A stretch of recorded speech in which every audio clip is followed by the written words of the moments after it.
there was one of somebody in my group then that his result originated from the east, right? And it was those times that unknown government popular lawyer did not want to go and buy.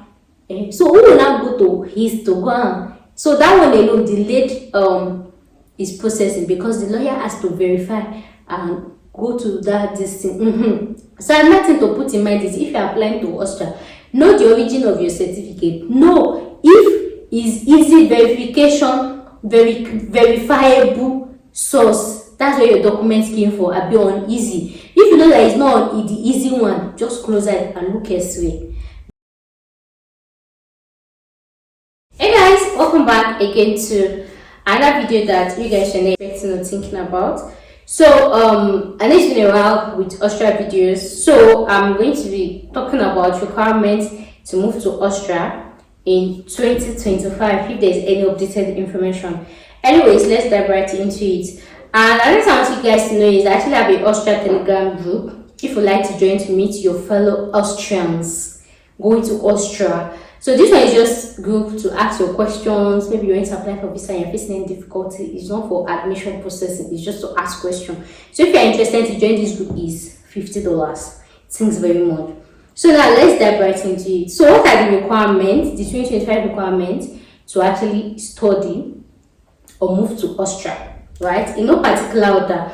And most people moving to Austria, this one is for studying in Austria. So the first on my list is your O-level, your WAEC, your NECO, your GC, anything like that. So that's the first one. The second one is most people that are actually going to Austria, they're actually advanced level students, like they're going for their masters or their PhD. So of course you need your BSc certificate, your BSc transcripts.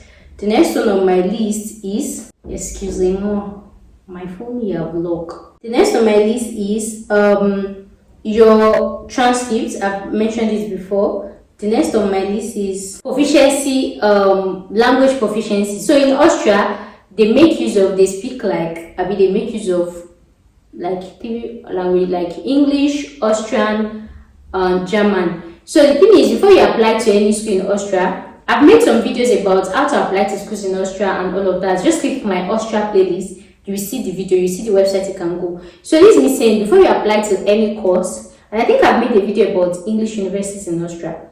I think if I've not, I'll check it. If I've not made it, I'll make the video. But if I've made it, you check it, right? So what am I saying? So this schools in Austria. So before you choose any course, look at the medium of instruction. If it is English, they can actually ask you for English proficiency letter. But if you are from a country like Nigeria, just let them say, you want me, why would they ask me for English proficiency letter? You communicate to the school, or I'm from an English speaking country, my degree was in English, and you can actually go ahead to collect this. There's this letter you can collect from your university. It's called medium of instruction, university letter. Like just collect it from your dean of study. The dean will just write it that, oh, this person had BSc biochemistry in our school, and this program was conducted in 100% English. That's another means of English proficiency. You don't have to go and write IELTS to go to Austria. There you go, That's English. But if you apply to a course that the medium of teaching is Austrian, is German, you might actually have to submit your German proficiency, of course. And if it's in French, I think there's English, there's German, there's French, yeah, like that. And then another thing again is there are some courses that they can combine. You can apply to some courses, they'll be like they offer it in English and German, English and clinical. So don't just see English and run along with it. Make sure that it is 100% English, or so your first priority to check is if it's 100% English or mixed or this thing like that for you to be sure. So that's another document that you need. And then the next one is, so once you've gathered all those requirements together, the next one is your application fee. Most application fee for, though some is free, some you have to pay for it. You know, they pass $50 or $100. You pay that. The next on the list is legalization. Just to legalize all your documents in the country that they originated from. Let me stress this enough. If you're a Nigerian and you went to study in Benin Republic, you cannot legalize your results in Nigeria. You have to go and legalize it in Benin Republic. Did you get that? Because I get asked this a lot. So for the fact that you're Nigerian does not mean that they can legalize it in Nigeria, it has to be from the country. Let's say you go and study in Russia or Ukraine. Russia or Ukraine that has to legalize your results. Do you understand that? But if you're already in Nigeria and maybe you started outside the country and you cannot go to go and legalize your documents and fly, what are you gonna do? I'm going to make that in my subsequent video, premium consultation fee, I'll tell you.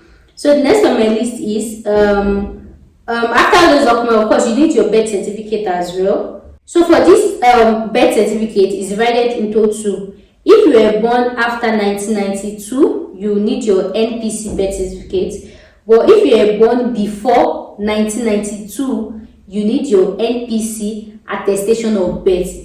Click the link in my description box. You will see playlist, you will see JAPA documents. I have talked about the NNPC birth certificate before, birth certificate versus attestation. So if you are born before 1992, you need attestation. If you are born after, you need birth certificate. For those of you born after 1992, you see that after 1992, you see that birth certificate that they gave our mother, that one NPC. But those of you that were born before 1992, why did you allow them to quickly born you? You need the NNPC attestation. I've made a video before of how you can get it. Just check my playlist JAPA document, you will see it there. So with your birth certificate and of course with your international passport. Where are you going without your international passport? You carry everything together, jam pack it, take it to the embassy. You go for legalization and authentication. Before you legalize and authenticate, you have to do the country of origin of that document legalization and authentication. And in that one, I mean that, and assuming you studied in Unilag, you have to go to Abuja, Ministry of Education and Foreign Affairs to authenticate and legalize that document, right? Before you go to Austria embassy in Abuja. If you don't do it, they're gonna die pada. It is after you do the Nigerian, they will not stamp it. I've made several videos about legalization and authentication in Nigeria. Check JAPA document as well. You will see the video.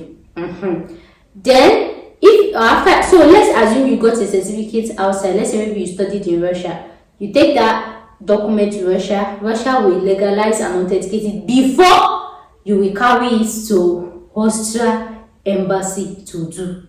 I hope you understand that. So Austrian legalization and authentication is the last one. The place, the country that gave you that document, they have to authenticate and legalize it first before Austria will now do their own.